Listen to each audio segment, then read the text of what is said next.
Alright, y'all. We got a video from Ryan Hall, y'all. I think that's how you say it, Ryan Hall, y'all. And yeah, this winter heat wave is about to cause chaos.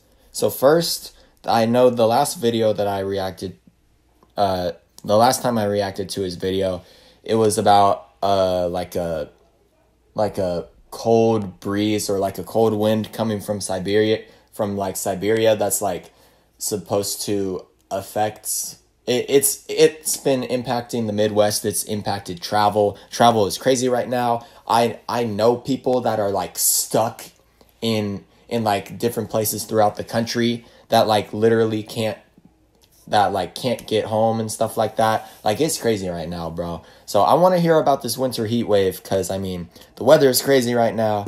There's a lot of craziness going on. Christmas in decades, a huge warm-up is about to begin across the eastern U.S. And at the same time, a relentless train of storms is setting up across the west coast that could lead to over 10 feet of snow in the mountains. When these two air masses meet, also, people in the comment section from the last video were saying that like this guy is very reliable. So even wintertime thank you. I appreciate the crazy feedback. To think about how just a few days ago we were dealing with one of the coldest Arctic outbreaks of a lot of our lifetime so far. 28 people are dead in Buffalo, New York alone, as this was one of the worst blizzards they have ever seen. The storm as a whole took the lives of 89 people, including citizens from Canada, Wisconsin, Ohio, and even Tennessee. It's so tragic, man. It's so tragic when natural disasters we are hit warming up dramatically like that, across a lot of the hardest hit areas. And to a significant degree, look at how this model shows places seeing 30 to 40 degree above average temperatures early next week. As early as Monday, January 2nd, we could see highs in the 60s, 70s, and 80s across a lot of the southeastern U.S., and those warmer temperatures are going to try to push their way into the northeast as we head deeper into the week. I mean, look at that, 60 degrees in Detroit on the 3rd. But even before this big warm wave takes over,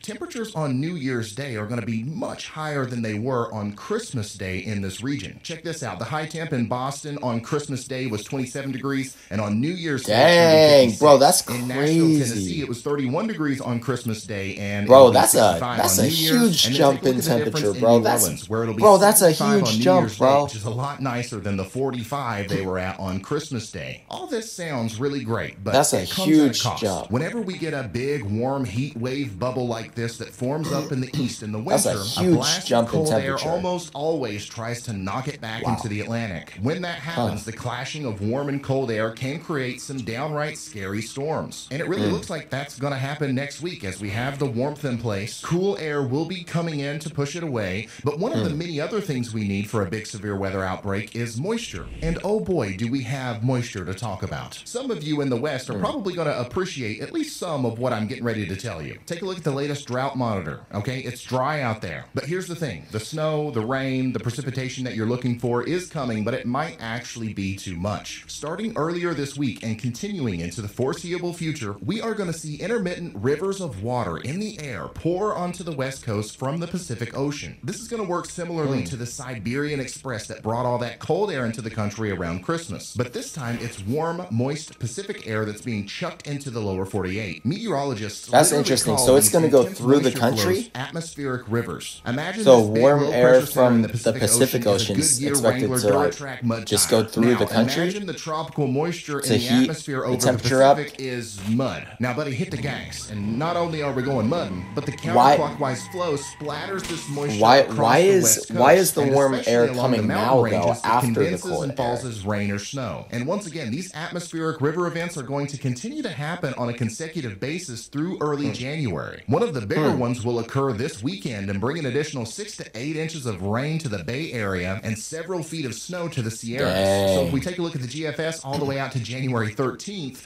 we're looking at some precipitation totals over 20 inches and a widespread chunk of the western U.S. getting over 2 to 4 inches. I promise this is going to lead to some pretty significant flash flooding and mudslides, so if you live in an area that's prone to this, please be prepared for that. Oh, and also, over the next 350 hours or so, some of the mountaintops out here in California could see over 10 feet of snow. So all this moisture in the west is so relentless that a good chunk of it is going to go right over the Rocky Mountains. Little bit of a late Christmas gift for people in California. Air coming out of the south and the cooler air filtering in from the north, and we really start to see the counterclockwise action start to take place in our deepening storm system, things are going to get even wilder. First of all, up north, we're going to have another blizzard with strong winds and heavy snow. But down south, it's looking like another dangerous severe weather situation is about to unfold. Of course, it's not just me saying this. The official meteorological powerhouse known as the Storm Prediction Center is sounding the alarm by highlighting this area under a rare day 5 risk for severe weather. They're also already talking about the potential for tornadoes, which is once again pretty rare for a day 5 forecast in the winter. The reason for this confidence is because of the warm sector associated with this storm. Just look at the widespread juicy air here with dew points in the 60s all the way up into the Ohio Valley on Monday. Now watch that warm moist air get kicked out of the way by cool dry air being forced in by our deepening storm system. Along this line is where the storms are going to be. Go ahead and throw in some 60 to 70 knot winds just above the surface and you've got a recipe for disaster if storms can continue into the night. Yeah, and right now it does look like some of those storms are going to do just that, with potential severe weather happening into the morning hours on Tuesday. This kind of setup is known for producing tornadoes out there, so it's an additional concern. Looks like it's going to hit kind of like Texas, Louisiana area. Remember, we're still 5 days out. We're going to know so much more about the timing and exact hazards with this storm as we get closer, but right now it looks generally concerning for the entire affected area. But another thing that I think is kind of being overlooked here is the flooding concern. Not just in the west, where yes, it's going to be a huge problem, but the leftover moisture and combined amplification from the Gulf of Mexico will lead to some pretty big rain totals across a lot of the eastern U.S. as well. Basically, if you live anywhere in the orange or the red or the purple on this map and you live in a flood-prone area, please be weather aware as we go into the new year. Also, of course, a